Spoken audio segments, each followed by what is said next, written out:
own the world. Where's that sample from? Do you know what? I honestly couldn't tell you. I recorded this dreadful black and white film from like the 1930s because I used to just record loads and loads of old films because old films sound better than new ones because they've got that really grainy sound. Okay. And I just used to record them. I didn't even watch them. I just used to listen to the soundtracks. Yeah. And I remember seeing the film because it was this woman was a terrible actress, really terrible. And it was quite funny to watch her say this. But when you totally overacting. But when you take the actual visual away, it sounds really profound. Okay. And that's how that came about. I didn't kind of have a notion to write a track called Own the World. I found a sample that sounded great and decided to use it. That's it. So there wasn't any kind of like premeditated idea behind it. It just sounded great.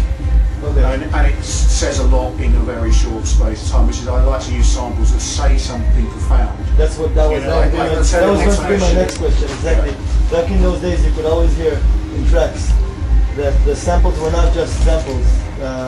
They were pointing towards some meaning and yeah, I mean, you get a lot of samples. I mean, typically you get samples talking about going into space and things like that, which, you know, there are so many of them.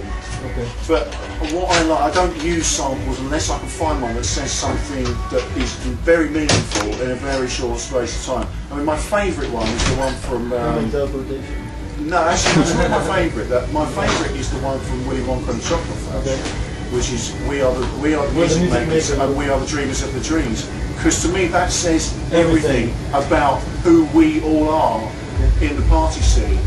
I mean, it's an obvious one because it's quite a famous film, but it was so irresistible to use when I had watched the film and I thought, I've got to use that. And I checked to make sure no one else had used it. I couldn't, you know, because I thought, someone has to have used that. But I couldn't find anything, so I used it, and nobody's come to me since and said, I used that before you, so that's actually, amazing. I had that as my Facebook status. Yeah, but that's it. So I don't try to find a sample for every track. If I've got a great sample, I'll try and fit it in something. But what about something like Serotonin Sunrise?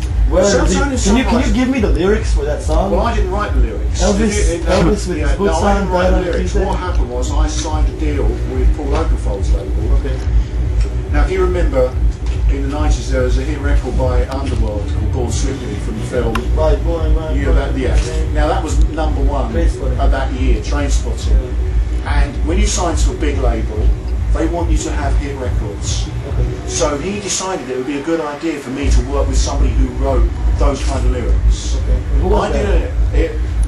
As you know, I only met the guy 2 or 3 times. He's from up north. He's a great guy, really good lyricist. Did it have commercial success? No, of course not. No, I mean that's the problem. Because this is the problem. If you sign to a commercial label and they want you to become really commercial, it's okay if you have big hit records. Okay. You know, because people say, "Oh, you sold out," but you can say, "Yeah, but I'm number one." Yeah, so but if it doesn't work, all that happens is you didn't work. All you've done is alienated your fans. What about Grease 2000? Well, Grease 2000's got nothing to do with me other than it sounded like me in the first place because they used the same sound for bass that I used. Okay. So people think that I did Grease 2000 because they used my sound in their track, and then they asked me to do a remix of their track. So there's a lot of confusion. But actually, all that is they use the sound that I use. But there's so many remixes to that song. There are hundreds of remixes. I mean, I have a whole folder on my computer, and I call it. It's a great riff, but really the track has nothing to do with me. Why not play something like this here? Well, I think the track I did recently with Dino's fairly quite like, which I did play. It's not my track, but it is a collaboration I did with Dino Visaris. And Shanty. The first stage of your set. In like about the 5th track in, and it starts off with kind of like the old bird kind of sounds, and then it has a ding ding ding ding ding ding ding, and it's very much like Grease 2000, but it isn't Grease 2000. It's like it was Dino's idea to do it. So even How did you meet? I mean, how did something like this come to you? Like back then, were you contacted by the band, or did you contact them? Reach 2000. No, that's a label. The label. The label was called Who's Tunes, which is a Because you were making many remixes back in those days. Yeah, because there was money in music then. Okay. There was no money in it.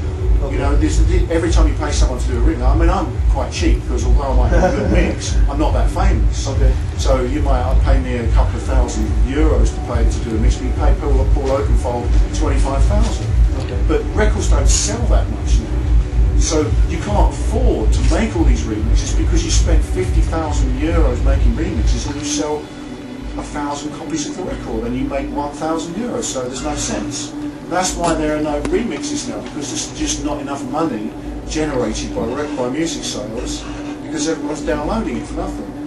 Yeah. So this is one of the things that you know everybody who downloads music is forfeiting because they won't pay for music. They're not getting the remixes. That's one thing that is happening already.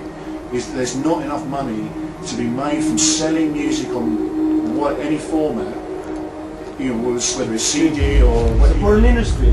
The industry's in a very, very difficult state at the moment. So, okay, before we go forward, take us way back. Bye. Positive Bye, Mark. It noise. was lovely to meet you. That's very lovely to meet you. Because I was researching you a little bit, and I Positive noise is actually that. Now, if you did more research, you'd know that most of that stuff comes from an album called Urban Acid. Okay. Which was a compilation album. Okay, it's really hard to find, so don't fault me because it's so hard to find that music. But actually, most of the tracks were me and other people. Okay. With How old were you then? At that time, I was 28. 28 already. So you already. I'm old. So you already had a. No, but because the question is, by the time you were making Positive Noise, you already were like An adult. you knew what you were doing. I worked before that. I was working for EMI Records. Okay. And I'd always wanted to be a musician, but because I was brought up in a rural background, I wasn't brought up around musicians. I always believed that the best that could happen to me would that I would be able to work in the record industry. Okay. And it was actually when I started to work for EMI, I met a few bands, and one of those bands was a brand new band that nobody had ever heard of before, called the Pet Shop Boys, Okay. who signed to EMI. And these guys played synthesizers, they wrote music at home, it was totally electronic, and I met them and they were nobody, and 6 weeks later they were #1 record, and I thought, hold on, Maybe I can do this. maybe I can do this. So So you're they were saying- an inspiration to me, They were inspiration. because I met Nice. those guys before anybody knew who they were. And You to saw me, them- they were just saw Neil them and Chris, and we used to go for a sandwich because they were trying to get themselves in the charts and signing records for people doing all sorts of these kind of interviews, you know. And then suddenly, these guys are #1 in the singles chart, #1 in the album chart, #1 in America. And I mean, they're great musicians, but it made me realise that actually you can be an ordinary person and make music and be successful. Because to me, they were just ordinary guys. Okay. You know, and so that was an inspiration for me to become a musician rather than work in the industry.